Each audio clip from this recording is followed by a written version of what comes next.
வணக்கம், என் பெயர் பிரெண்டன். இது நான் செய்த இசைக்கருவி.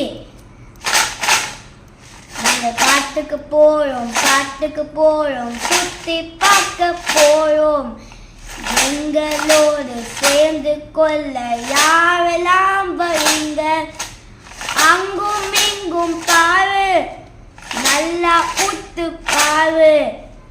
அங்கும் இங்கும் பாரு, நல்லா உத்து பாரு. அந்த காட்டு விலங்கு வருமா? அந்த நம்ம கண்ணில் படுமா? பொறுமை நீயும் பாரு, ஏதாச்சும் விலங்க பார்த்த ஜோறு. பலமான காட்டு ராஜா, அந்த சிங்கத்தை பார்க்க ஆசை. வண்டிய நிறுத்துங்க, அதை தேடி பார்ப்போம் அங்க. அது சிங்கம், அது பலமான சிங்கம். நன்றி.